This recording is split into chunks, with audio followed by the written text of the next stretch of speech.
All right. Torch Talk is back. CITIUS MAG live from Paris, presented by Asics. Chris Chavez here with Eric Jenkins, Mitch Dyer, and our special guest, Aisha Praught-Leer, Jamaican national record holder, multiple-time national champion, here to break down some of the action that took place on the first day of the games. And it was electric. I'm still buzzing from the first track final that we just witnessed. We had the men's 10,000 meter final on the track, and it was electric from start to finish. Halfway through the race, I turned to Mitch in the stands and I was like, are they just going to obliterate the Olympic record? And the Olympic record coming into today was 27:01 by Katelyn back in 2008. And then today, 13 guys got under it. Joshua Cheptegei gets the gold medal for Uganda. The world champion adds the Olympic title finally to his resume. Long time coming for him. Berihu Aregawi of Ethiopia closed tons of ground in the final 150 meters to come away with the silver medal.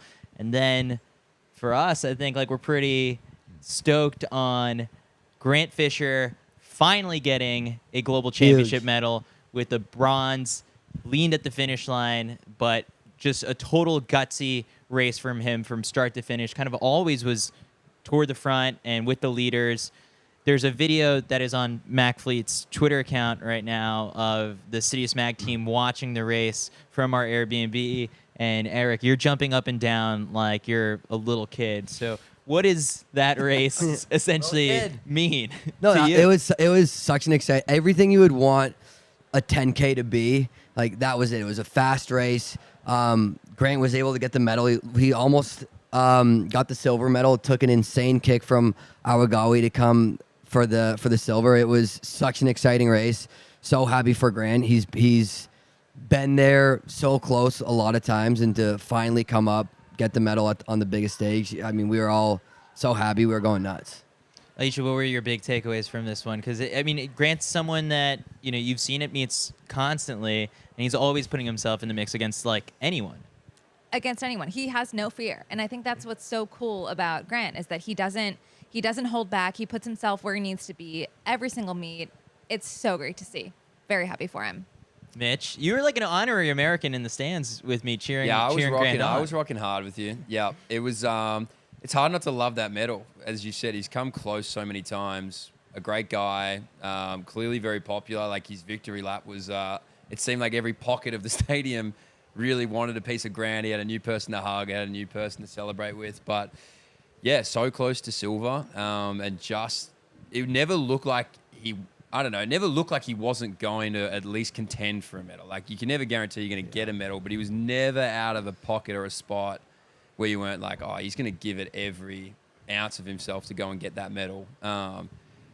Exciting race. That's the best 10K race I've ever seen with my own eyeballs. Easily. Just crowd, raucous, because Jimmy was there as well, the Frenchman. He broke their national record, like you said, 13 guys under the old Olympic record.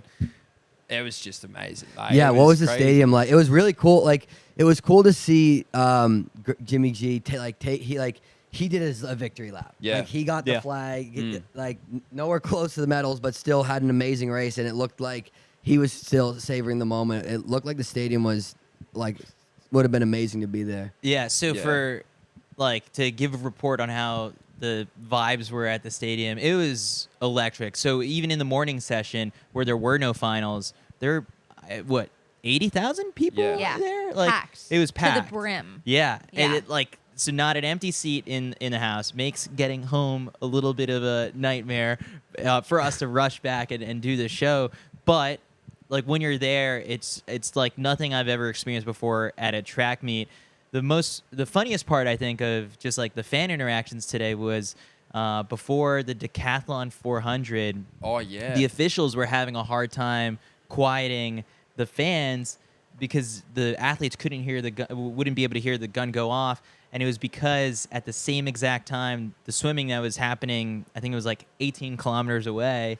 It was Leon Marchand ends up winning his fourth gold medal, fourth Olympic record for France, And so then all the French fans in the stands were just going absolutely crazy that they just couldn't get the crowd under control. So it like caused a little bit of a delay. They had to come on the speaker at the stadium and just hush the whole entire crowd.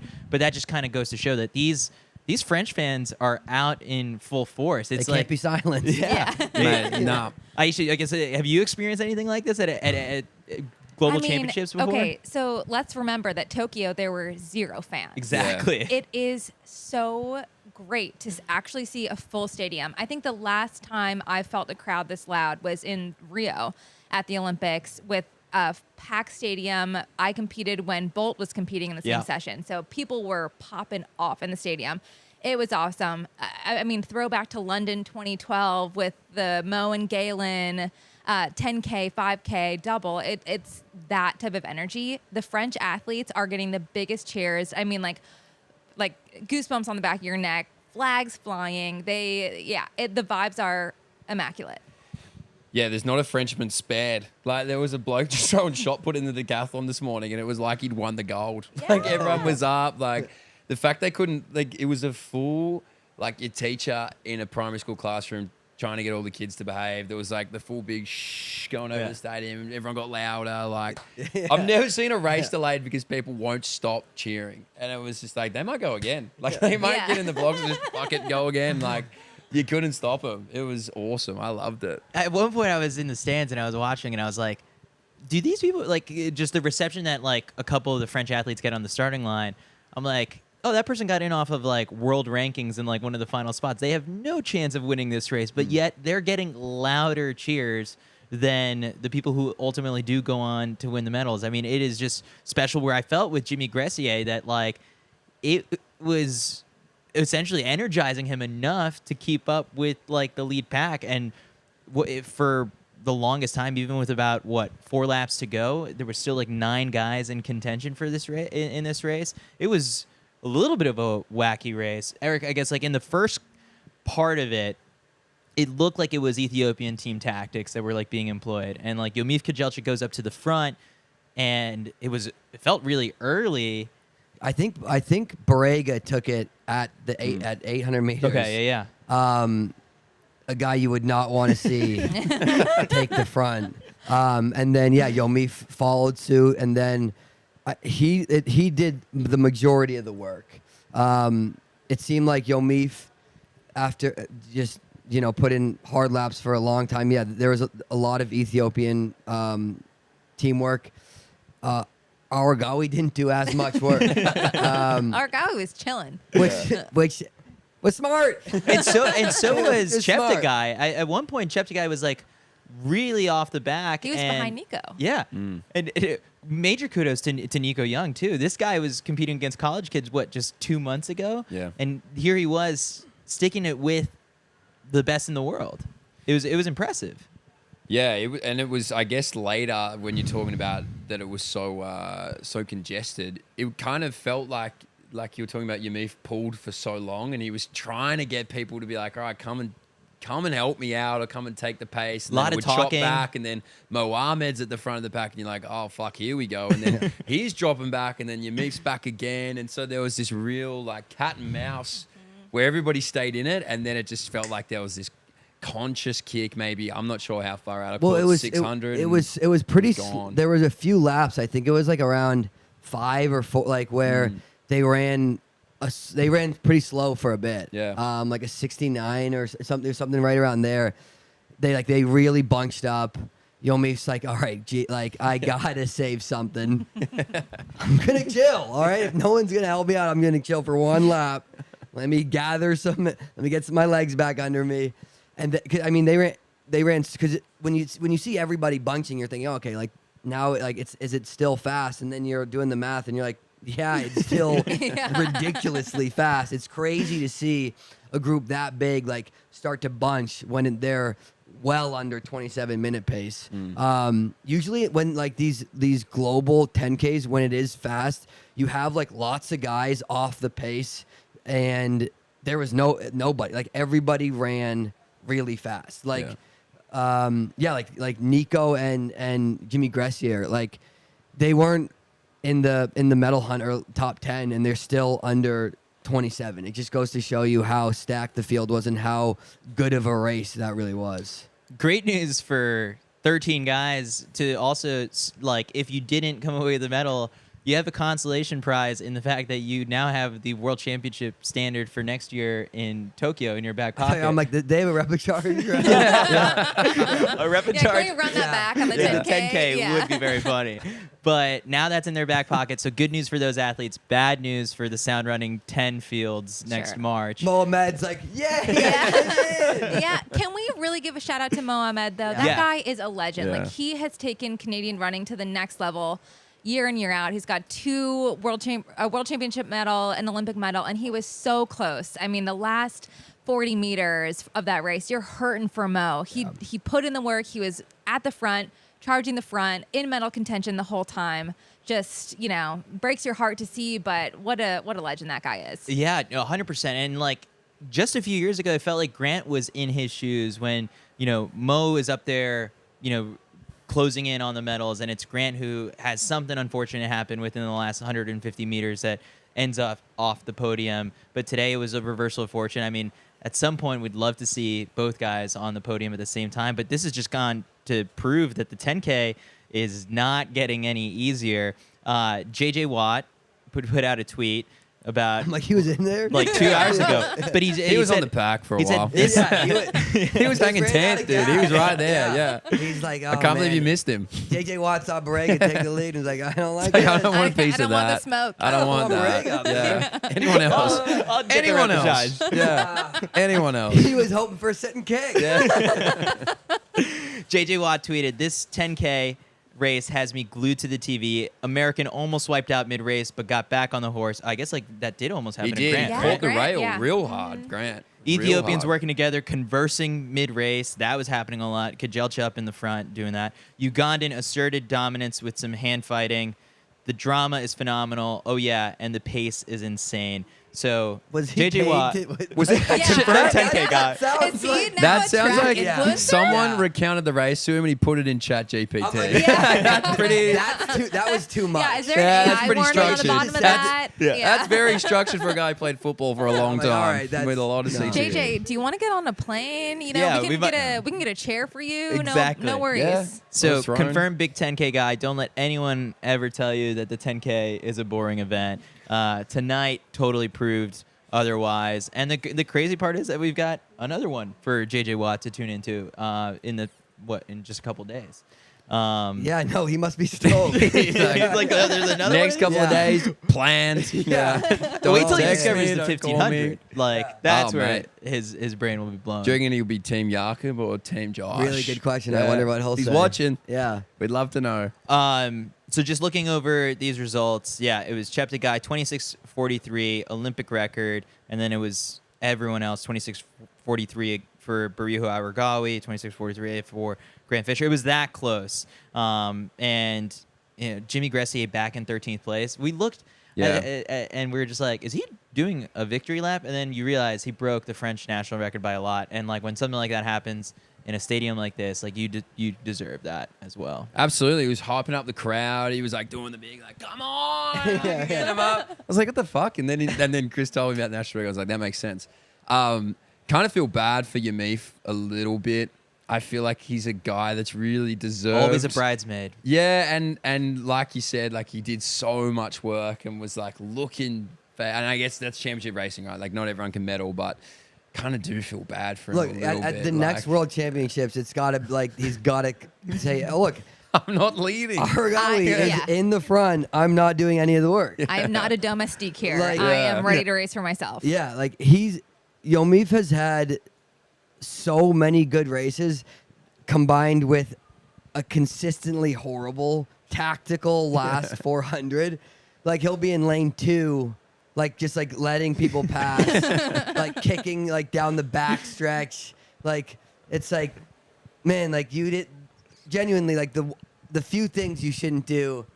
Yomif's down to do them in the last home stretch of a world championship final that he's about to medal in or get gold. So yeah, I think he can do it. I mean, he Did you overlap with he him? looks so good. Yeah, I was when Yomif came. I trained with him for a maybe a year. What was that like? He's good. Yeah. He's really damn good. No one looks better. You see him in the front running this fast, and he's just loping along, looking Effortless. so easy, effort. Like he is just like the ideal distance runner. And he's just come up short. I mean, he's got global medals. Like he just doesn't have a gold. Like it's not. I don't feel like that bad for the guy. He's done great. But yeah, he's just come up short in these big races a few times. Yeah. What does a performance like this do for someone like Grant Fisher, where it's like now he's also coming back in the 5K, and he's proven now that he can medal at this stage. 5K is a little tougher. The pace is quicker. You throw someone like Jakob Ingebrigtsen also into the mix, but it's sort of the little question marks that you may have had around him from the London Diamond League, where he wasn't able to, close with Dominic Lubalu in a 3K. I feel like this erases a little bit of that. So this is a big confidence booster. You're nodding your head emphatically. Oh yeah, for sure.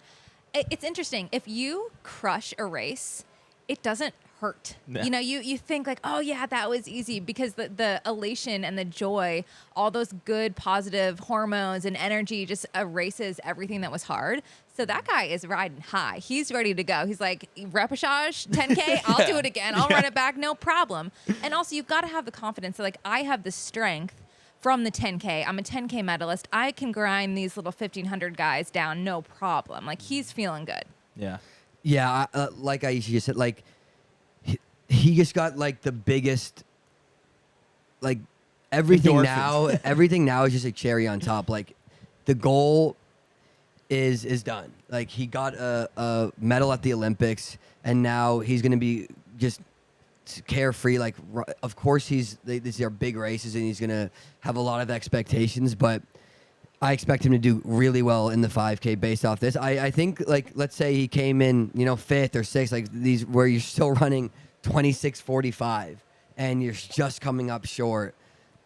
Then you could see it being differently. Like you're gonna be like really upset, losing sleep, replaying that race over and over again, wishing you could do it again. Like that's not the case for him. He's cementing himself as one of the the best Americans of all time. Yeah, this is one of these like legacy races. He's run fast before. He's already got the American record. He's run like 15 seconds faster. He's run 20. He's a 26:30 guy. Yeah, like that's insane. And so he's got all these American records, but what he just hasn't quite been able to do is get to the podium on the international level in the World Champs and the Olympics. Now he's done that. So. This is amazing for him, and nothing. I would expect him just to go up from here. Does this give you enough to carve a place for him on Mount Rushmore for American distance Up with the running? presidents? I don't know. For the American distance Rushmore, I don't know. Even Max? Who? I mean, Did you need another medal? I'm trying. Well, I'm trying to think of like who's your Rushmore? Who's my Rushmore? Bernard Lagat. Maybe. Galen? I mean, yeah, I would say Galen has to be up. Galen's done so much for the like. There's Billy not Mills? Billy Mills. That's two of them already. But what 10K about like guys. Steve Prefontaine for Aura? Yeah, right? Like that's the thing. It's Vibes. Or points are important. Yeah. They're important. If there's an Aura Rushmore, my God, that guy's right there. It's just tough to get on the Rushmore when you're a 1320 guy. But I mean, But think the about all Aura- the posters of the little kids, but- But there aren't many, like, besides him, there's no one with multiple movies and, like, you know, like, sub-13 guys aren't getting the Hall. Like, no No. one's played. Like, once Jared Leto plays Grant Fisher in the Hollywood movie, He can get up there, yeah. He can get on Yeah. the Aura Rushmore. That's a good question. He's close to getting chiseled in there for sure. All right. One more medal wouldn't hurt. Yeah, I mean, he's got a chance coming Yeah. up, so he could cement his place. All right. Love it. Chat, let us know if you would put Grant Fisher in your Mount Rushmore after tonight. I'm curious to hear people's Let thoughts. us know, chat. Yeah.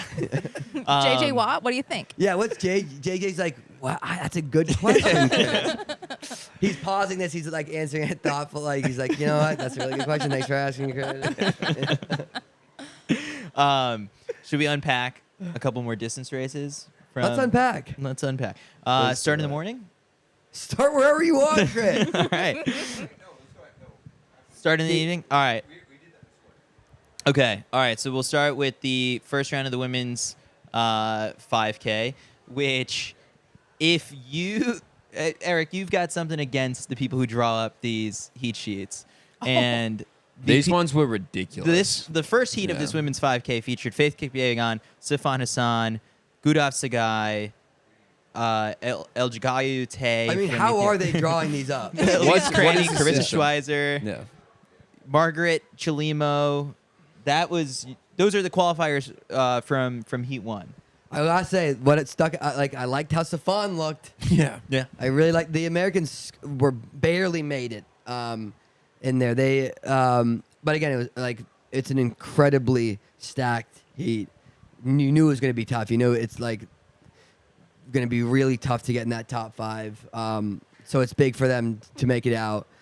But we were kind of talking about in the distance preview when we were talking about how big of a task Safan has ahead of her in this Olympics, and I think we all were like, oh, maybe the 5K's her toughest, going to be her toughest event if she's like being like doing a lot of marathon and 10K stuff.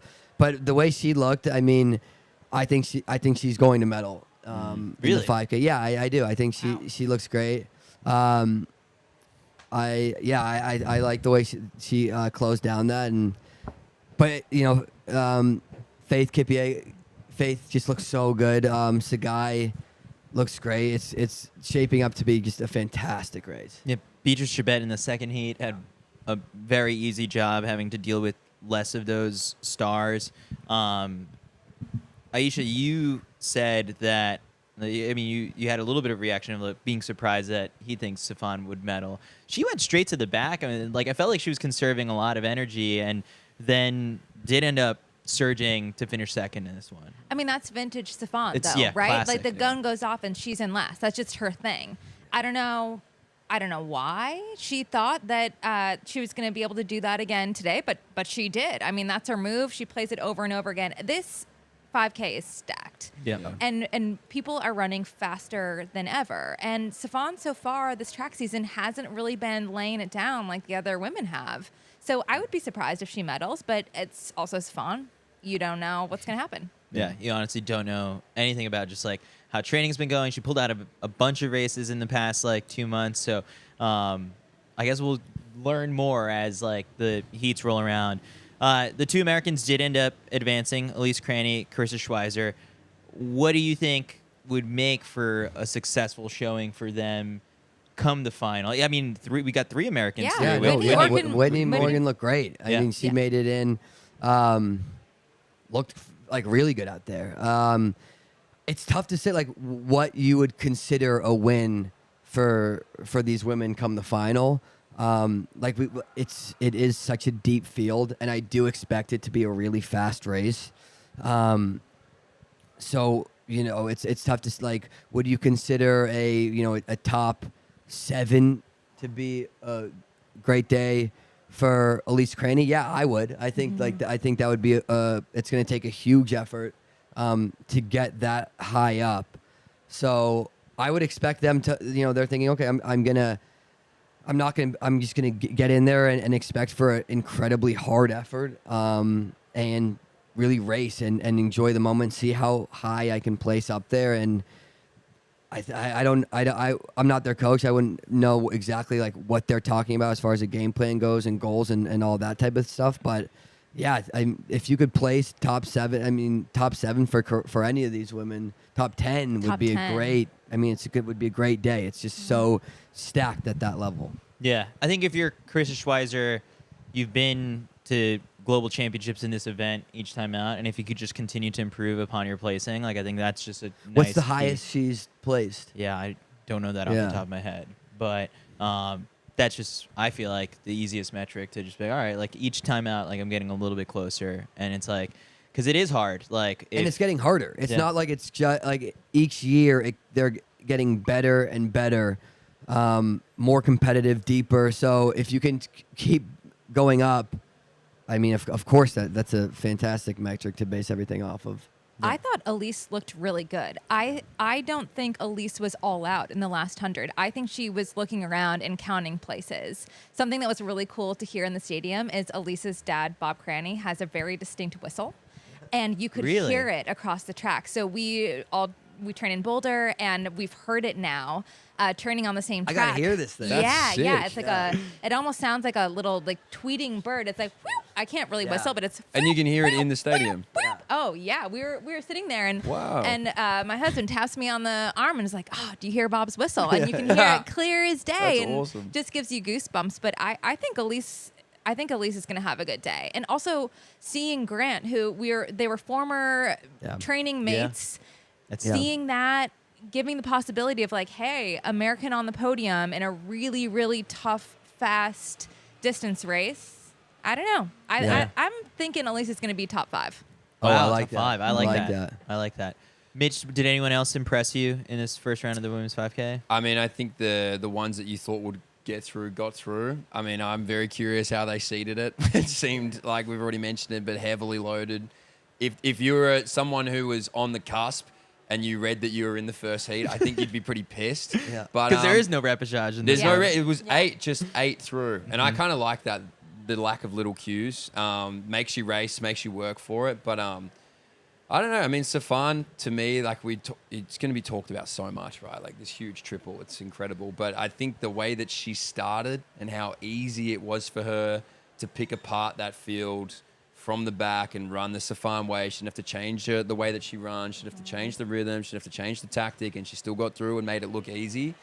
That's a huge box ticked. Like you said, she's missed a lot of races, and if Yeah. everyone's watching her to see like what Safan are we getting, they're like, "Fuck, it's the same Safan." Yeah. She's She's like, back. "Oh, cool, Yeah. it's the same one. Great, that's awesome. I can't wait for that." So no, she looked awesome. I mean, they all looked good. That's Yeah. the hard part. You can't really pick too many of them apart. But I agree with you. I think Elise was the best American. She made really assertive moves with confidence, stuck to that rail, kind of started to gap Carissa a little bit, who you mentioned head on a swivel, was very curious as to who was around her. So I don't know. I think she'll run really well. I actually agree with you. So it'll be a great final. And also, Whitney was kicking with the big dogs. Yeah. She looked awesome. If that pace slows, you got to look to Whitney, too. She's someone who doesn't have a ton of races under her legs because of how, she was injured and on crutches at the very beginning of this year, where I think she's still progressing as the season goes along, and the evidence is right there. Is this season's best today? Has never broken 15, and I think that's what it'll take, I guess. She's got that in her. Yeah. Come the final, I think, and that'll be just like a success because for her, when I did a podcast with her a couple weeks back, she just thought making the final would be a massive success, and she did that today. So plenty to be excited about. This final's on I think it's in 2 days. in 2 days. Yeah. They have the break. All right. Moving on over to the women's 800, which also took place today. In this one, this is, I guess, where we did see, I guess, the repechage come into play. And even from the very first heat, it was first 3 in each heat advance to the semifinal. Then everyone else goes to the losers bracket. And Gemma Ricci makes it through.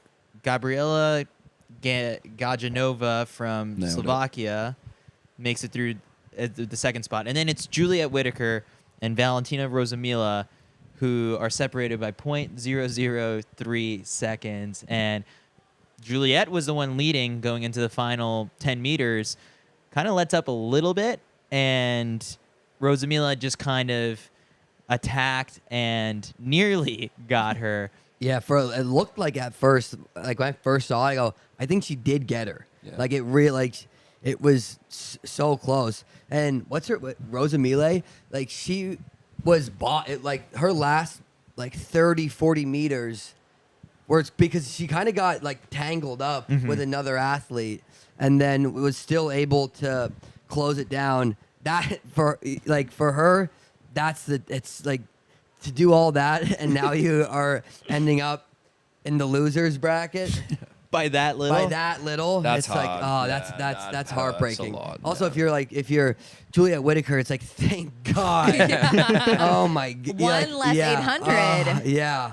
I mean, if you were Juliet Whitaker and you get outleaned like that to end up like You'd be filthy. you warm up for the repechage race, like, oh my God. Why? But yeah, like that was we were watching that and we were like, oh my God, like that was so close. But yeah, very luckily she made through. Gemma Ricci looked fantastic. She looks she so looks easy. so good. Yeah. Yeah. Look at her face. The in odds that. of a British sweep, I think, increased a little bit after today. I mean, all three yeah, of we'll them talk look about it great. in a second. But Yeah. yeah, hats off to the British women. Yeah. For context, I guess, because this might be the first day that a lot of people are learning about the repechage rounds, even though it's been out there for a couple of months. But Aisha, could you shed some light, I guess, as to just like how we got here. we got here? Sure. Yeah. So the Paris IOC asked World Athletics that if we give you 2 extra hours of TV time or screen time, like, can you fill it? And they said, of course. More track and field, sure. So it's a consultation process. How are we going to do this? And what an idea came along was repechage. And it's really challenging for athletes to come to the Olympic Games and run one race and then you're done. Think about even in a sprint race, like I'm coming here to run 10 seconds and that's it. So they thought, okay, why don't we make this a little bit more interesting and have I like repechage better than the losers bracket. Yeah, I mean, no, for gosh. sure. But All right. Totally. That wasn't my idea. Yeah, I did not start Eric's over that. here, a hater. Yeah. But anyway, so we're doing repechage, and I thought it was a good idea, kind of hot and cold. I've been on the side of not making it out of the prelim at a major championship, and you're like, man, I really peaked for not very much. So it's a great opportunity to have that. And I think, yeah, everybody's hot and cold. But then today, as we saw, starting with the 1500, like, wait, maybe we're hot on the repechage. Like, this is going to be fire. This is going to be like a Diamond League race because everybody that's here is like, they're excellent. They're so good. So we're now going to see an extra round where these athletes can fight their way back. And who knows? Are we going to see people from the repechage in the final? How tired are they going to be? That'd be like wild. It's a whole... The odds are stacked against them. The odds are stacked Absolutely. against them, but also maybe they have a little bit of extra fire that they didn't have before. Like, oh man, I almost saw my dream denied. Now my back's against the wall, and I'm gonna go out there and I'm gonna run out of my mind for the rest of the rounds because at this point I have nothing to lose because. As Eric said, I'm already a loser in the losers bracket. Eric did say and that. I'm Yeah, gonna, it came straight from Eric. Yeah. Yes. Straight to Eric. Yeah. That's right. Yeah. Yeah, it's gonna be Prove me fun. wrong. And maybe they will. Maybe Yeah. they're watching this right now, and I was like, Eric, you're gonna eat your words, Like, fuck, I did lose. But I'm not done yet. but I ain't gonna lose Got again. another shot. No, it is an awesome, and it is like everybody who's in that race would so much rather be in that race than just go home. Yeah. For Like sure. it's a great concept, and we were talking about like maybe it's going to change the way that these races are run. Like you're going to see people when they feel like they're out of it, just kind of be like, you know what, I'm going to save a little bit for that race tomorrow. I don't think I've got it in me to qualify today, but it didn't really feel like that. The quality of the races still seemed, everyone's still fighting for the line. It's not like people are like, you know what, like maybe I'll try and save it for the repechage tomorrow. Like it was, it still felt exactly the same. And like we were talking about how stacked the 15s are going to be. Like you would not want to be in that race at all if it's just like it just looks like a regular semifinal. So yeah, I'm really excited to see how it's going to turn out tomorrow.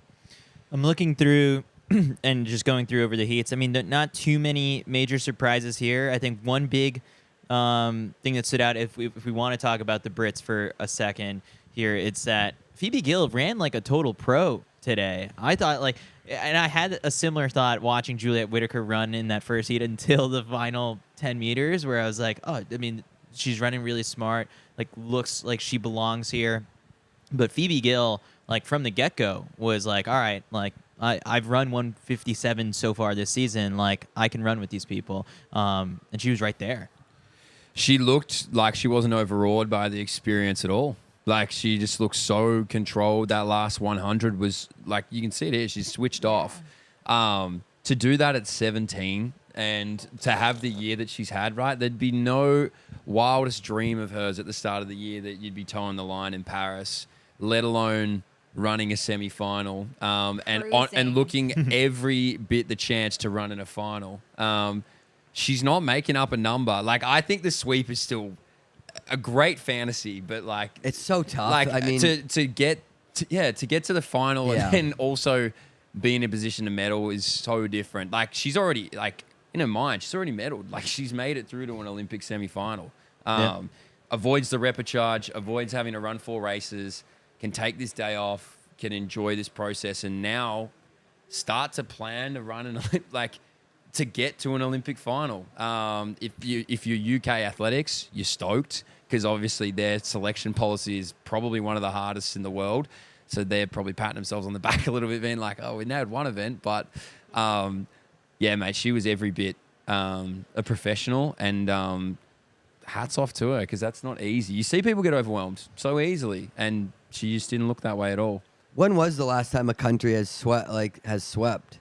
I mean, In any event? in any like in yeah, let's like At the Olympics, at yeah. the Olympics. Well, the let's say U.S. it just- sweep in the 100 hurdles in 2016, and that one happened. Let's say distance event. Distance Yeah. event. Yeah. That has got to be Like rare. 800 up. That's yeah. Would it have ever, like, I'm sure it's happened somewhere like way back when the Yeah. Olympics like first began, but I'm talking like Yeah. Yeah, someone in the Chat, chat yeah, will let yeah. us know. like I'm talking like not The modern Olympics, but like 1920s. yeah, the 1914. like closer. I'm going like let's go like Melbourne beyond. That was 1956. Like Melbourne to now. Let's go from there. It would be crazy Your to history see starts that. at Melbourne. Yeah. You're like, yeah. Yeah. That's Let's your start BC. in a good- let's start- BC. Let's start in a good place. Yeah. I don't know, Australia. Yeah, I don't know. I kind of like it there. Yeah. But no, because like back further than that, there weren't quite as many countries. Like wars were going on and stuff. People weren't rocking up. So Yeah. look, I mean, it would be insane. If it did happen, that'd Yeah. be wild. I've got a hot take. Yeah. Yes. No one raises their hand. I like that. That was really Well, polite. I'm new, We should- I I was like, I'm we new should here. start doing that. I Yeah. don't Just cutting know. in. Yeah. Okay, and not to be a hater, but Fade away. I'll tell you who's going to break up the sweep, and it's Natoya Goule. Wow. She looks good. Yeah. And Natoya Goule forever. I mean, you watch a Diamond League, she's going to be top 5. Yeah. What I saw that was different from Natoya today is she ran her way. And Natoya's best race is going to the front. She went to the front. She stayed at the front. There was not a position change. And she was heat 6? There was not a single position change. She went to the front. She looked smooth. She ran smooth. And she has really been taking her racing to the next level this year. A little bird told me that she's actually run faster than her personal best in practice. Whoa. She's ready to go. And I think this is her time to shine. I mean, look, she looks so relaxed. Her head is not back, it's forward. She's strong. She's up in her posture. And also the hair is just, I mean, Flake. new look, looking incredible. I think this is her year. Mitch, you might have to give your mic here for just a second to Katelyn, because let's talk about these Jamaican uniforms. Really come quick, get it. because they're the best ones, I think, of the Yes. entire Olympics. It is. Welcome, It Katelyn. is. Hello, what's up, everybody? My name's Catelyn. I don't know what y'all names are, but that don't matter because I'm about to talk to y'all about these Jamaican uniforms. First of all, Chris, have you seen the videos that they've been dropping like all week? Like, I think Jaden was in the videos, Yeah. Cherokee was in the videos, Navaski, Lamara. Like, Jamaicans look good. I don't care. Like, even USA, I'm so sorry, but like, we not eating. Jamaican eating us up. Like, it's just the truth. It's clearly clearing us on these uniforms. First of all, there is very little countries that was cool with going outside the box with the designs, the colors, and all that other stuff. But Jamaica said, hey, baby, we fast as hell and we gonna look good as fuck while doing it too. So, hello. Yes. the side cutouts, Yeah. the low back dip. It's so fire. Everything about it is perfection. I mean, look at that. The cut, the high leg, the stripes. I also love that Jamaica is Puma's premier, like it's the crown jewel, premier. yeah. It's the crown jewel. It's the Grand Cru. Everything about it is just, they design extra for Jamaica. Just saying, Yeah. because they are extra. Like, did y'all see Shelly's hair today? I know it's not really like in relation like to her uniform, but like baby girl came out stepping in the Jamaican colors. Like somebody's Twitter was like, yo, like she said, if I'm gonna represent Jamaica at the Olympics one last time, I'm gonna make sure y'all know what country I'm from. But then Jamaica also really got me excited for Liberia's uniforms too, because if it's definitely top two, like it's Liberia and Jamaica, because Telfar, oh babe, I love a black designer. So I'm supporting Yeah. anybody black. So. Yeah. I'm in Boulder. I got my Brooklyn Birkin on, just walking around with my telly always. Yeah, But yeah, yes, black anyway, luxury. It's perfect. Any other countries stood out to you? Because my favorite thing about the first day is the prelim round of the 100, because you have these small countries that send one person, and like sometimes they can get creative with those uniforms, or they end up with like just random stuff. Somebody's uniform that I really like, because we had posted about it, so this is not really like me being biased, but it's actually fire. But shoot, not why I just forget the country name. St. Vincent and the Grenadines, right? Yes, bro. Shafiqua looks fire Yes, she does. in her uniform. The bandit Like when kit. I'm telling you, I'm watching these 800 rounds. She had me scared a little bit. I was She like, looked look, good. I know your coach don't play like that. If you don't make your butt to them second rounds, me and you gonna have to box. But regardless, I'm watching her run, and like just the intricacies You got it. in the design Yes, of the shirt yeah. on her uniform. Like it just looks so gorgeous. And honestly, I love it when the smaller countries have really fire uniforms, because for one, like people not really paying attention to them. Like, I mean, like we are, because obviously like we like people who are fast. We like people who We're have in it. stories, like whether they're fast or not. So like we just like really being interested in the athletes. But for folks who are like, this is my time to like be on the world stage, like you don't want to go out there with a country that people barely already know, and then you just wearing an all black uniform and like you're just miss past people. Like people don't even care like how you're competing or how fast you're running, because there's nothing to really make you stand out. And so I honestly really enjoyed the fact when people put effort into the uniforms, or like decide to go outside the box with it, because now you're giving people something to remember besides just their performances. And I think it's so exciting. And also, what an opportunity, right? Like, it's not as if you're having to make 900 uniforms for a major LOC. Like, you really have an opportunity to, like, hey, I'm going to make 3 people. outfits for 3 people, and they're going to look so good, and people are going to talk about it. It's such a platform. It's a mutually beneficial situation. Honestly, and this is not to, go at like any big brands, but I really enjoy when I see like smaller brands or brands that aren't necessarily like attached to track and field or like athletics in general decide that they want to make the uniforms. Like Bandit, yes, like obviously like they're attached to sports and stuff like that, but you don't see them like making like uniforms for like major countries and stuff like that. So I was really excited to see them just create this uniform. Like the colors are so gorgeous, like y'all can see it on the screen, like the shapes. And honestly, like with Shafiq's hair, girl, the platinum blonde hair It's just so makes good. it stand Everything, out. Like yeah. she just looks so good. And then going back to Telfar as well, like when we see Team Liberia, it's like you got a black billionaire. I don't really know his pockets for, but I know he's making money. But you got this famous, wealthy black man with a very successful business making uniforms for a very fast country like Joe Fambale. Like, hello, I'm hoping that he makes the final because he's done it before. But just seeing them and like seeing people take risks. Like if you were watching the opening ceremony, if you saw like Liberia's, I don't really know like what it's called, but like their top or whatever. But like the collar was like in the shape of Africa, if nobody noticed that. And it was so sick. I know people like posted about it. I did not notice that. Yeah, Oh, no, that's it was cool. literally in the shape of the continent. And it was like, at first I'm looking at it, I'm like, did y'all just like make that up? And then Joe Fambale posted about it. And he was like, it's all in the details, baby. And I'm like, so y'all really like going ham. Like this is so crazy. It's and so honestly, good. like I would love to see some bigger brands, especially like with how Puma did for Jamaica, to just like step outside the box and make some uniforms that aren't typical. Like, Team USA was already getting heat earlier this year for what the uniforms is looking like. I'm not going to say nothing. Y'all know what my thoughts are. But like regardless, I just think that, like you said, it's just a really big opportunity for people to kind of just put some creativity into it. I mean, these people have literally been working with blood, sweat, and tears for years to get to this point. The least you can do is make sure they look good when they out there. Look good, So feel good, run good Yeah. is the pyramid of Olympic success. yes, Love it. All right, Caitlin, we'll bring you right back on shortly to talk 4x4 and some sprints. Mitch will wrap up some of this 800 talk in just a second. All right, so who are the people who could break up the sweep? You said Natoya Gould. Yes. I'm feeling good about Nia Akins. I mean, she was racing with Keely Hutchison today. How those two ended up in the same heat, I have no idea. But both of them ran really well, 159.3 and 159.6. Daguma. And then, the heat right after that, Sigi Daguma from Ethiopia, the world indoor champion, beats Mary Mora. I guess it's a heat. It doesn't matter. But both of them also looking great. I mean, I think it's kind of like, I do think Nia is someone who could potentially break up that sweep and get on the podium. And I think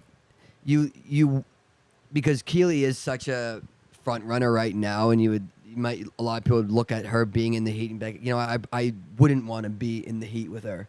But now that Nia, she's made it, she's on the other side, she's qualified, I could see her being like, I'm glad I raced against her. Like I've raced against her. I'm sure she's raced against her before, but she's just stacking up more experience so that you're not just coming into the final feeling, maybe like you don't have as much race experience against the front runner. So I think this could be looked at as a positive for her. She's looked great. She looked fantastic at the trials, and I think she is for sure.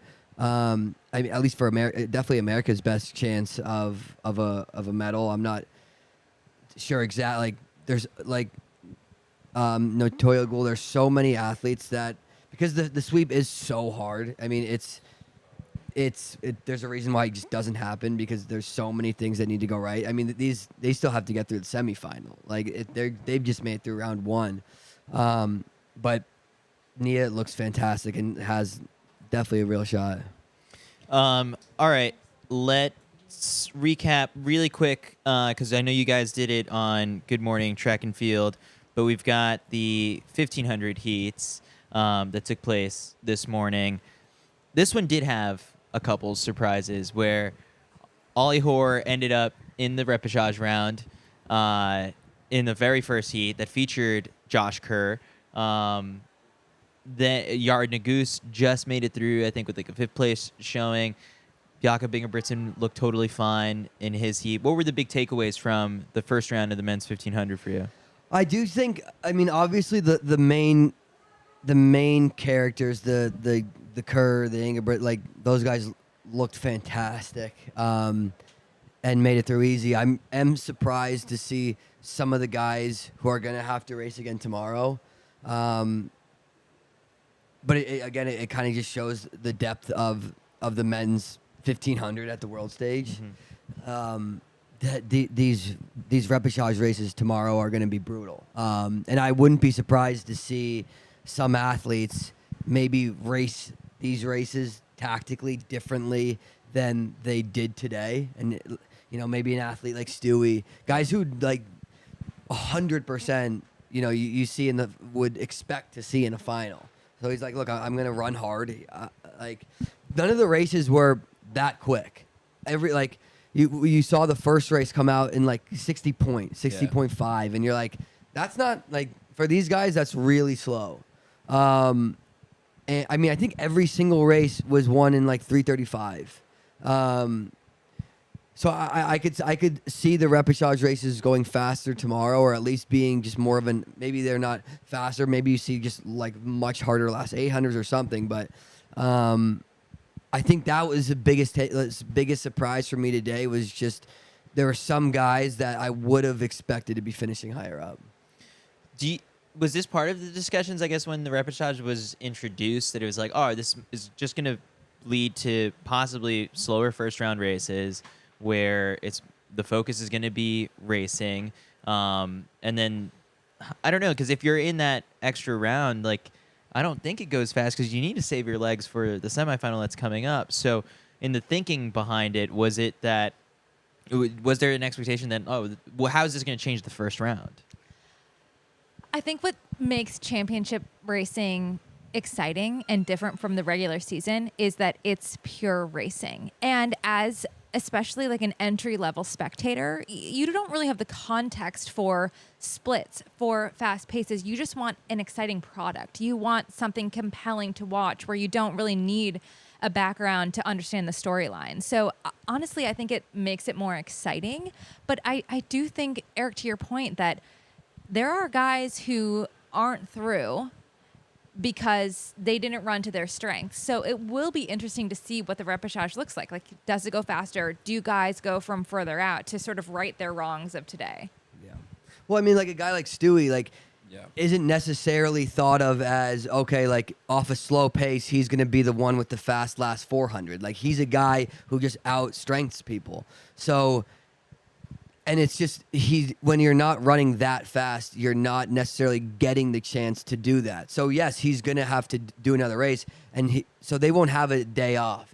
Right? So, No. but like he's, again, it's like, look, do I want to run hard and make it through, or do I want to potentially not make it through again? And it doesn't matter if I'm tired going into the semifinal. I didn't make it into the semifinal. In the wise words of Paul Chalima, go hard or suffer for the rest of your life. Like, you got to do what you got to do. You got to get out of that round, baby. Yeah. Exactly, yeah. So it's exciting. Yeah, I mean, it's hard as an Australian because we do have all three of our guys in the repechage, but it's great that they get another chance. I think I was probably a little more against it until obviously now finding the Aussies in the repechage. But in saying that, I think having that secondary opportunity to, I don't know, like there's pressure because you have to get through to the next round. But at the same time, that first race is done. Like, you can kind of put it behind you. Yeah, you're going to have a harder route to the final should you make it. But you can get rid of that now. Like, it's a new day. It's a new opportunity. So I feel a guy like Stewie should see tomorrow as a really great opportunity to get out there and be like, to your point, Eric, I can out-strength a lot of these guys. A lot of these guys might come from that 8 to 1,500 meter background. I'm coming from a, 15 to, he's run like a low 27 or like 27 mid 10K. So he can do it. It's hard to see all three of them in there. I would love for them all to get through. Ollie Hoare's a guy as well that we haven't really spoken about who just looked... It's a hard thing because I don't think any of them actually tactically ran a poor race. They just ran out of legs. Yeah, it's like Ollie Hoare. Yeah, just they ran got out chopped. of legs, yeah. Like, he got kind of beaten up, and that's racing. Like, you can't use that as an excuse, and he didn't. And his comments on repechage were really interesting because he was like, honestly, I'd rather not have it because, like, if I didn't make it, I didn't make it. He's obviously stoked that he's running again, but like, he was probably one of those that was on that fence. So now that he's in it, he probably likes it. But yeah, I mean, I could see one of them missing, and that's really hard to say. They haven't released the... No, they have. They have. They're out now. It's two heats. 2 heats. Yeah. Top 3 each heat. Yeah. Everyone else That's goes it. home. That's all you get. So I'm excited to see it. As a spectator, I'm really excited to see it. As a friend of these guys and as a media person, I'm nervous, but they are real guys that, Stewie particularly, back against the wall kind of guy. He'll give you everything he's got. And like, I know our media was a bit critical, being like, why would these guys go and lead a heat? It's like, I don't think you get it until you understand how their race tactics really work. So they did everything right. They find themselves in a repechage. Like, put it behind you. It's time to race again. And I think they'll be okay. Like, we only had one Australian get through. Every other Australian in middle distance today is in these repechage rounds. Wow. And it was our 19-year-old Claudia Hollingsworth that got through. Wow. In their women's 800. So we find ourselves in a position to go like, yeah, love it. Love it. Let's go again. Top Turns out 3. We can love do it. this. We But, love it. Yeah, I'm excited. I think it's a good thing, but I'm quietly nervous. I hope they get through. Quick temperature check on the Americans. Cole looked amazing. Hobbs, solid. Cole looked amazing. Cole's tactic, like, Cole does find himself getting into some trouble. He just, he does not want to leave the rail. He's got a fantastic kick, one of the best in the world, and he's that gets him out of tactical trouble a lot when you can close that last 150 like he always does. So and he came in second. Like but still you don't want to be making those moves or like those kind of. You don't want to be getting boxed against these guys in the final or in the semifinal, right? Like you can say, oh yeah, the final is going to go a lot faster, and there's not going to be there's going to be more room to operate, but you never really know how it's going to play out. But obviously, Cole definitely looked great. Yara did not look great. It didn't look bad. He just, to be ducking at the line for fifth isn't probably how he expected his race to go, and maybe he thought, this is the first round. I'm by far one of the better guys in the world. It's maybe he was looking at this as a real prelim, and like I'm gonna kind of skate through this. And Hobbs Kessler looked fantastic. He had the fortune of watching with the other guys, and he's like, all right, I'm gonna stay out of trouble, go to the front. Yeah, but again, Hobbs has had the same tactics. The whole trials, you just saw him get out and latch on to the first place guy and just sit right in second. No matter how fast it's going, he's going to be there. No matter how slow it's going, he's right on the shoulder, staying out of trouble. And it's doing great. Like it's perfect strategy for him. He should keep doing it. Yeah. He did say afterwards in the mixer, he was like, a lot of people have been critiquing my tactics. I honestly think that they haven't been that bad recently. I don't know how could you critique his tactics as of late? He's made no bad moves. And he's made all the teams. So you can't really critique Hobbs' tactics as of right now. But yeah, all the Americans are through, and that's really all you could ask for. Yeah. Final note on the 15s is obviously the heavy hitters coming into this one. Sebco calling that this could be one of the clashes for the ages with Josh Kerr and Jakob Ingebrigtsen, both of them making it through. I think the most interesting part of all this, aside from just sort of the on-track performances, because that was just they took care of business, is Narvid Nordas. Oh my God! Afterwards, telling Josh Kerr in a little just small interaction they had on the track, he says, "Well, first it was reported that he said beat my countrymen." Which, so a lot of people would be like, why is he telling me? You're the bronze medalist from last year. Oh, beat him yourself, dude. Yeah. But then the newspaper from Norway that reported it had to issue a correction. They said that they left out the word. It says you can beat my countrymen. So it's like giving Josh a little bit more confidence. They would not change something to suit their own narrative. Let's just drop the you can or whatever. Take that out. You That's didn't a hear much it. better You headline. didn't hear that, all right? You didn't hear that part. I think this is so weird. It's so because what can't be, you can't leave out that Nordas is coached by Jakob Ingebrigtsen's dad. So that's who was there is so much that is going on that makes this, to me, a weird shot. Like, this is such a... I don't like it. I really don't like this. I think this is... If I'm Jakob and I see that Nordas has said this, I'm like, bro, it's on site with you. 100%. I'm going to see you in the warm-ups. You know that, right? Like, it's crazy. Because what's been leveled against... This is, against Nordas's coach, Jakob's dad. So for context, there's abuse allegations. Yeah, abuse allegations really from serious.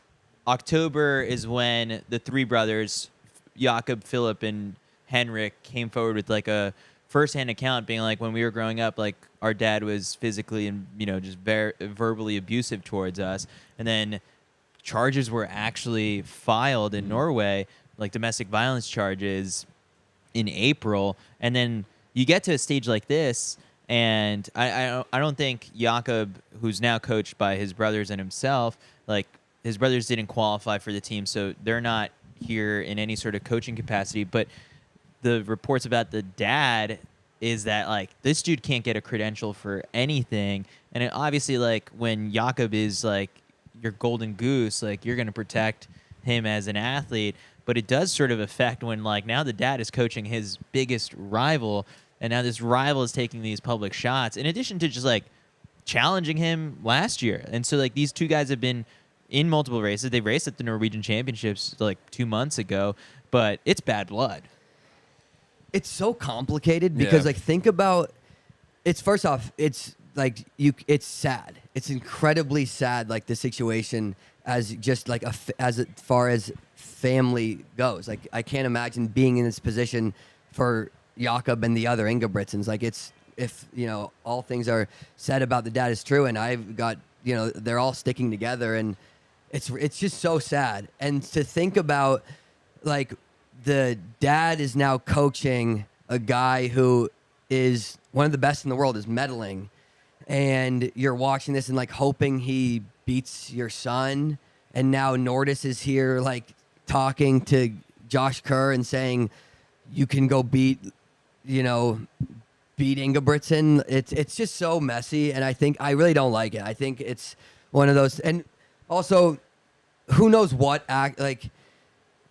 because I don't want to just be like, oh yeah, like Nordis like made it like is an asshole for saying this. Well, stuff. so no. On top of this too, it's sort of like because I did get like a message from someone from Norway who was like, yeah, like they're leaning into just like the drama now, and that obviously Jakob doesn't speak to certain members of the Norwegian media. Like there's a video of him blowing off, I think it was like Eurosport Norway, like today, but he did do an interview with Eurosport, I guess like the global or the bigger one, but it's like I don't know. I think like at some point too, like the tabloids are also getting carried away with this too. Yeah, I think you do have a large responsibility as a journalist to cover stories fairly and to like be considerate of situations. Now, not a lot of journalists do that. It's very clickbaity. It's very and that stems from the top. Like Chris, you've worked in journalism, like both been in newsrooms before. That stems from editors. That stems from people being like, no, we need the traffic. We need the clips. We need traffic. We need these things. Like I don't care if you're uncomfortable. Like we need you to ask these questions. We need you to do this. And then you kind of, I don't know, you don't really have a choice, but you do, but you don't. And so I think there's a large responsibility on the media too. I think there's even a large responsibility in not really sharing that quote. If that's something that's been said in passing on the track and you don't know the conversation that's happened before that, you don't know if Josh has spoken to Nordis before that, been like talking about Jakob or talking about like, what do you think of the situation? He's like, oh man, go and beat my countrymen. Like, well, how did we hear that quote? Was it so Josh? I think Nordis told the media, like, they probably asked him, like, what did you say to Josh? Because they probably were caught on camera, like, at the end. And then that's when Nordis probably said, like, oh, I told him this. Okay. If it's come from Nordis sharing it and not just someone No, it was not an overheard comment. No. Like, holy shit, I can't believe I just heard that. Like, no, because then they asked him more questions. And I asked the guy from Norway who, like, messaged me and is helping me translate some of his stuff because I'm like, I don't read Norwegian. And he was like, they asked him about his race. He said he was fine and happy with his race and like the normal stuff. But it's like that's the thing that makes the headline. Yeah, because it's the clickbait, right? It is a headline. We're talking about it. Yeah. I mean, we like beef. We like clickbait. We want a little bit of drama, but just like keep it like top level stuff. We don't need it to get weird. Like we just be respectful. Rib each other. That's great. I love to see it, but we don't really need it to get too deep. Yeah, it's because this is the best drama right now in the sport. Like the Kerr Ingebrigtsen, the build up, since world champs last year to right now, it is incredibly exciting. Everything that's been said, but there is just something about this with the Nordis relationship to Gert Ingebrigtsen that just sits with me where I'm like, it's personal. It's personal. Way deeper than just, and also this isn't, it's way deeper than Josh Kerr feeling slightly disrespected than Ingebrigtsen and feeling like he wasn't given the respect and the flowers when he won. And that's a lot different than that. This is like just something where it feels like it's just coming out of left field in a really nasty way. Which is to me. So if I was Jakob and any of the Ingebrigtsen. Like, I'd be fuming. I'd be fuming. I'd be really angry. yeah, It's time to record a diss track. like, Yeah, Yes. yeah. You're gonna take on these global superstars that just put out the Yeah, song. like, I saw the hit music song. video. Yeah. Like, Yeah. let's roll the tape. Let's bring it back. You can't be yeah. doing that shit. Can we Yeah. bring Kendrick in? Yeah, like, right. Yeah. let's go. Yikes. It's like while people are running the Repechage, he's just in a recording Yeah. studio here in Yeah. Paris. He's got the pen in hand. He's like, oh, this guy's got no idea. He's gonna Yeah. day off tomorrow. Okay. Yeah. Wait till the semis roll around, bud. There's a new song coming. Yep. Hate you. Yeah. It's That's the title. Yeah. Hate you. Yeah. That'd be amazing. All right, that is our distance recap. Katelyn, we will bring you back on, and Aisha's going to hand off the mic. Well done. Debut. What a debut for Aisha Praught-Leer. Well done. Well done. All right. So we had I've been summoned. Hello, everyone. Hello. Back. What's up, y'all? Yes. How we doing? all right. We had a world record today. Yeah, I was there. Was you there? I was there. I actually was not there. Was I there? No, we were at I don't know what that place. We was eating food. Me and Eric was eating food with the I was gang. like, I was with you. Yeah, we were together. It's like, oh, I really didn't. Yeah. Eric's like, I didn't stand out much, huh? No, it I'm was like, hell of a dinner, I guess. it was so I crazy enjoyed it. though, like watching it at dinner because like the people were just like, oh. Yeah. But then it was even crazier because then when cycling came on, they got like even like louder, and I was like, dang. So like, no love for the world record. Cool, Yeah. love to Well, see it's, that. yeah, they don't want like if it was the French setting the world records, it would be Babe, that was not fireworks going happening. off. Yeah, so but All they right. didn't want that. So it was the first heat of the mixed 4x4, which the order for Team USA was Vernon Norwood, Shamir Little, Bryce Deadman, Katelyn Brown. No Quincy Wilson. They left off little cousin. I know, which like And like I'm sad. Like, okay, I know this like conversation already like really dead for real, but I wanted Quincy to be on it. Like, just imagine like being 16 years old, like getting the world record because listen, the boys, they only like Vernon and Bryce went 44 low. Quincy was running 44 low open and beat Bryce a couple weeks ago. This is not bad on you, Bryce. You know you my homeboy for real. But it's like you beat Bryce and you went 44 low. You definitely could have went 44 low in that relay or ran 43 depending on, you know, what really could have like transpired for us. So I would have loved to see him and Katelyn because Katelyn's 19 too and she anchored it to like have two teenagers be a part of a world record team. That would have been so beautiful. But it's okay because little cousin is still going to do his thing. I don't know when, where, how, or how, but, you know, he going to get there. let's show some love to the crew that actually got it done today, because you know you do have a great point, and I do believe that Quincy deserves a shot in the prelim of the men's 4x4, the big boy 4x4. The big boy. But Vernon, Shamir, Bryce, and Katelyn, they knew what the record was coming into this one, and then they go out and they run 307.41. And then just lead a whole entire field. France with the national record, Belgium with the national record, Jamaica with national record, Poland with season's best, Switzerland with the national record, and that was it. Switzerland national record, they didn't even make it through. You want to know the wildest part about this, though? Like, going back to the world record? Vernon literally went on Twitter 5 days ago, and he was like, I'm the fastest man in the world. And obviously, I'm sitting here looking at you. I'm like, this is funny because obviously we're all like, Everyone's poking up, jokes got their at, panties like, in a bunch the over it. fastest man and all that BS or whatever the case is. But it was just so funny because I'm like, okay, Vernon, here you are trolling on Twitter. Because if we know, like, back in 2022, like, Vernon, Marvin, and the rest of them, they used to troll on Twitter bad. So it was just really funny, like, seeing Vernon, like, poke jokes at the joke.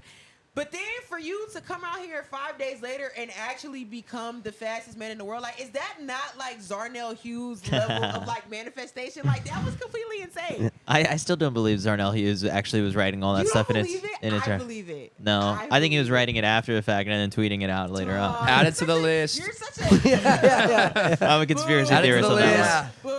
Boo. Chris doesn't believe we Why went we to never the going back to moon. the moon, huh? Yeah. So with this crew, it's a world record in the prelim. It's probably going to take a world record to medal come the final.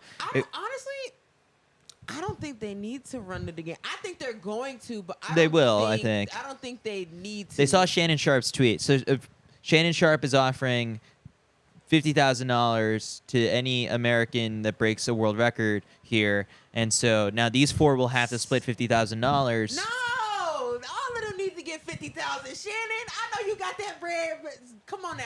You said any American, it's 4 of them. Make sure they get that money. Well, they might have to run another check So he's tomorrow. going to put up $50K for any American. that Here's breaks the the crazy world part. record. Americans could get really paid at this meet. Did anyone Uh, word Maybe Shannon he's up? about to get a check. So- yeah, is there any contractual stuff? or Someone is it- say, Hopefully Shannon, you not. want to take that tweet down? Yeah. And then my hope is that Ryan also gets a check. Well, so, all right. So I did a breakdown earlier because then Alexis Ohanian comes out and he puts out a tweet saying he's going to pay out of his own pocket $60,000 to anyone who is competing at his meet and also wins gold here. So great news for Gabby Thomas. The hard part is now winning gold. Yeah. But Faith. Gabby Thomas can make $60,000 from the Ohanian bonus, $50,000 from the World Athletics payout that they're giving to all the gold medalists, $37,500 from the USOPC, whatever she gets as a bonus from New Balance, presumably in her contract, and then on top of that, the Shannon Sharp, $50,000, and if she breaks the world record in the process, another $50,000. So the $50,000 I just mentioned there was half of it from Shannon Sharp, half of it from Chad Ochocinco from their podcast. So like that is nearly $250,000 payday for this meet. And here's the crazy thing about it, like these athletes about to get paid. Like I know we be talking about track and field don't be getting no money for real, but I don't know what it is about the Olympic spirit and like millionaires. Everyone's and generous. billionaires that are just like, you know what? You've been training, blood, sweat, and tears. Here's a couple $1,000s. Like Veronica getting her rent paid. First of all, her rent was only like $1,700. She posts the Venmo thing or the Cash App. She gets $7K. I'm like, first of all, and that only came from Alexis. Then Flavor Flav was like, baby, I got you too. I don't know how much he sent her, but I'm like, y'all are making a bag. Tell them I need some money too. Okay, I need to pay my rent as well. All right. Mine's coming up. You haven't even been at your place in the last couple I'm months. still paying rent. Yeah. Still paid 2 months of rent. It hurts even more because Yeah, you're not thanks there. for Yeah. that. Like Got my plants alive. Katelyn, who are we looking at as like the biggest challengers for the U.S.? Is it France, who had a huge day, runs 3:10 per second? Because the Netherlands, they lost out on one of the key legs on their relay team, and they're the Olympic silver medalists. So, I mean, if you're a betting person, like it's a pretty solid lock for U.S. gold. I don't think that anybody is beating Team USA because it's not that I don't think that other countries don't have it in them. I mean, clearly, like the entire list is record this, record that, record whatever the case is. So everybody has it in them to run really well. The thing about Team USA and what I know about these four specifically is that they have more to give. And I think that's the scary part, especially when you got somebody like Katelyn. I mean, this is not the first time we've seen her put like a 6, 7, 8, whatever second gap on a field of people. I mean, y'all do remember what happened at NCAAs after she decided that she wanted to equal the previous NCAA record and still not even win because her teammate, Nikisha Price, ended up beating her. But regardless, like, Katelyn Price has been about it, okay? And so Katelyn knows what to do on this stage, and we already know. I don't know what they be doing down there at Arkansas, but Coach be getting them right. So I know that Katelyn has a lot more to give. She has a lot more in her tank, and honestly, I think that she could split a 48. I think that would be very smooth for her. Same thing for Shamir. Shamir been dying to be on this Olympic team for I don't know how long. Okay, so this is something that she's really holding near and dear to her heart. Obviously, it's not for like the 400-meter hurdles, but I don't think she cares about none of that. She's like, I'm here, I'm on this stage, I got a world record, and I can get a gold medal by, I don't know when the finals is, by whenever that day is. Tomorrow. By tomorrow. She's chilling. Then we got Vernon. Hey, 32 quick, not a knock on Grant Holloway, but like I think Vernon would have been a great Team USA captain. I think Vernon would have been a great Team USA captain too. Let me tell you something. guy. Bald people are the best leaders, okay? Because they've got nothing that's like stopping like their thinking caps from working. Like all that hair, it makes you stupid. That's But what I'm thinking. The balder you are, the Oh, better shit, I'm you shaving. are. So this is for everybody that's Wish I bald could out pull it there. off. Wish You're I- great leaders, and Vernon could have been a great captain. But Grant is a viable option too because He's he great. used to be bald at one point. Yeah. So yes. All right, so what were you going to say about Vernon? And then Vernon, you know, Unc 32 years old, okay? 32 is not old. He doesn't like Quincy that. has his age. But to see him, you know, be well, he not even old for. I just like poking fun at him. But to see him, have this type of longevity in the sport and continue to PR and like get closer to his better self, like as he continues to get older, that's how I know he's got something left to give. And like even when I was watching him today, I don't know. I don't want to say like it didn't look like he was giving it all that he had, because that wasn't the case, obviously, considering what the world record is now. But you could just watch him and be like, okay, I think that he's got more in his tank for the final, and I think he was just saving it for when he knew that it was going to matter most. And then Bryce Dettman, that boy got about like 1,500 billion medals between world championship relays and Olympic medal relays. So he's not new to this. He's true to this. And if it's one thing I know about Bryce, he gonna get after it, because last year when he won USA's, y'all do remember that he was injured for like 8 months, and like the first time that he ran was at USA's, and then he won. I'm just saying that's a dangerous man. So Yeah. So I'm looking forward to hearing the U.S. national anthem tomorrow when we win this one. Mitch already Not as is. excited. what is a meter? Yeah, not as excited. All right, and then the other key sprint event that took place today was the first round of the women's 100. That was where I'm pulling up the summary right now. Fastest time of the day: Marie-Josée Tallou-Smith, 9:87. Shelly-Ann Fraser-Price right in her heat as well. Wait, 10:92. 987. Or 10:87. Girl, And that's gonna kidnap her. Shelly-Ann Fraser-Price, 10:92. Sha'Carri Richardson with a great showing, 10:94 to win her respective heat. Daryl Nada from Okay. Great Britain also When with you the pretty, when season you pretty, best. you run fast, and she's bad. Okay, that's a bad girl. Pull up a picture of her. Okay. Eric's like, hey, can you spell that phonetically? Yeah. Slow that down for me. No major surprises in this first round, right? No, not at all. And like, it's not that the first round was boring, because I don't want to say that, because the highlights of the first round for me was watching Shelly and then also seeing Tallou like really put a race together today. It's not that I wasn't excited to see like Sha'Carri, Melissa, and TT. Like the people around me was laughing because I was screaming Melissa's name so loud, and I'm just like, yes, I love Buki. But for one, like this is Shelly's last Olympics, okay? Like, Not her last year, but last it's her- Olympics. yes. Okay. Yeah. This not her last year, but this is her last Olympics. And personally, I was kind of pissed because I feel like the stadium did not get loud enough for her. Okay. I understand she's not French, but she is an Olympic goat. Okay. She got 8 Olympic medals. You know how hard it is to get 8 Olympic medals and make it to 5 Olympics? I don't even have one. Chris, Demo. do you have an Olympic medal? No. How many Olympics you been to? 2. Okay, right. It ain't 5. So regardless, So Shelly is you just suck, Chris. Shelly is just somebody who is absolutely dominated at her time. Like I was doing some more extensive research on her when I was writing an article for Forbes, and just really talking about the beautiful story between, like this being Sha'Carri's first Olympics and then this being Shelly's last Olympics, and like how beautiful that story is kind of playing out, like passing the torch between like someone who's about to be new into their legacy and someone who was kind of transitioning out of their legacy. And like honestly, I just thought it was so beautiful. So when I was looking up like some more stuff about Shelly, like I didn't know like the first time she won was like 21 years old, and it was like the first time for like a Caribbean woman to ever do something like that at the Olympics. Like there was just so many like beautiful things about her story, to like start it so young, and then to be, like 36, 37 years old, and to be out here and just absolutely, like, ready to dominate the field. A lot of Jamaican fans and a lot of other track and field fans were definitely worried about her this year. It's like, you're getting older. You said that this is the last Olympic Games. You've been running around with knee tape. Like, what's good, auntie? Because we need you.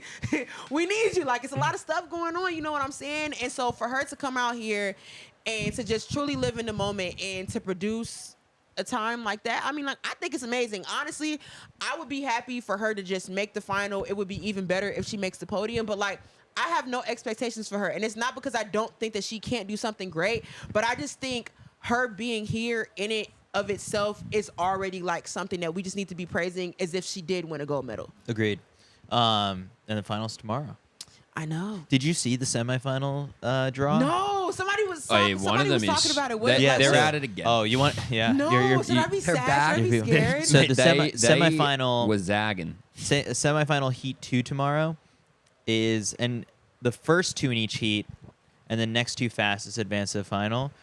Semifinal number 2 includes Shelly-Ann Fraser-Price, Julian Alfred, and Sha'Carri Richardson in the same one.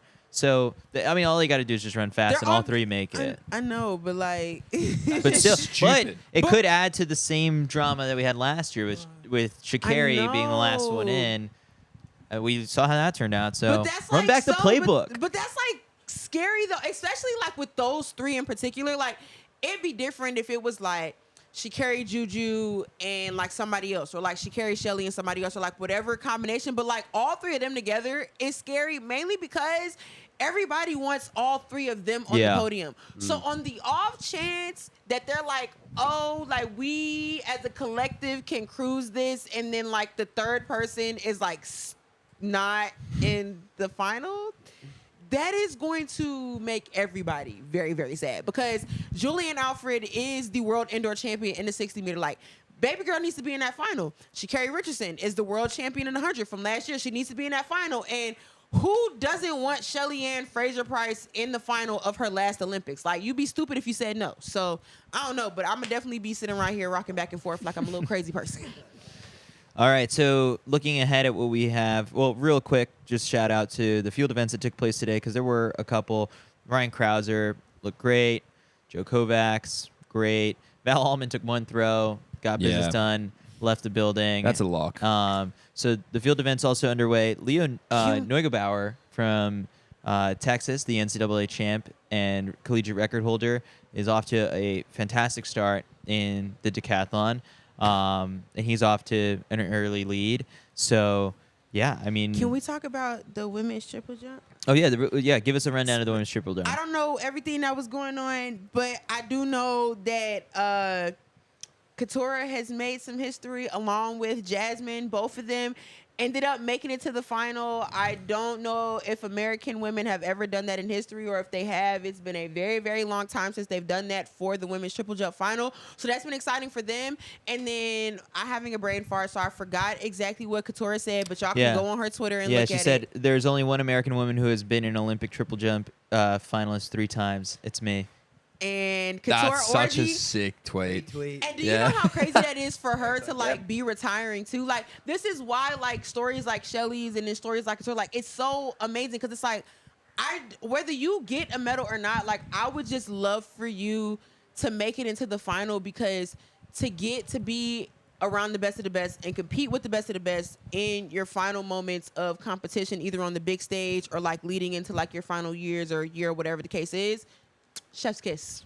Yeah, she told Anderson in the mix zone, when I landed in the pit and I didn't think it was far enough, and then when I saw the number come up, tears just came out, because she snuck into the final. It was clutch. Yeah, it was clutch. What else took place today? Some high jump. There's a little like worry with There's Bash a lot of people that were out. Yeah. Yeah, Lamar is not going. Rachel Glenn's not going. Did Vash? I don't think Vashti made it through. Okay, Vashti made But it. it was close. And then I think there was one other athlete who most people like expected to go. And But it then- got injured. Yeah, Yeah. so it's gonna be a little. That sucks for you guys. I don't know. Hey. Yeah, oh yeah. Yeah, we Speak got to your two, and Aussies. they're probably yeah. going to medal, know so what? You know I what? feel pretty damn good.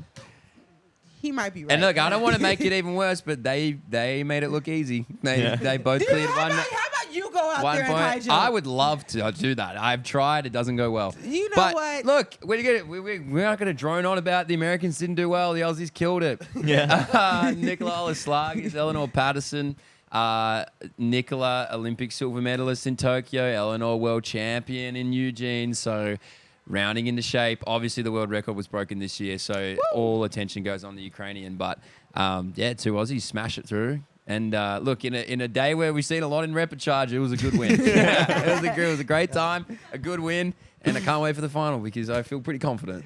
I'm pretty pumped. 5 sets of medals on the line tomorrow.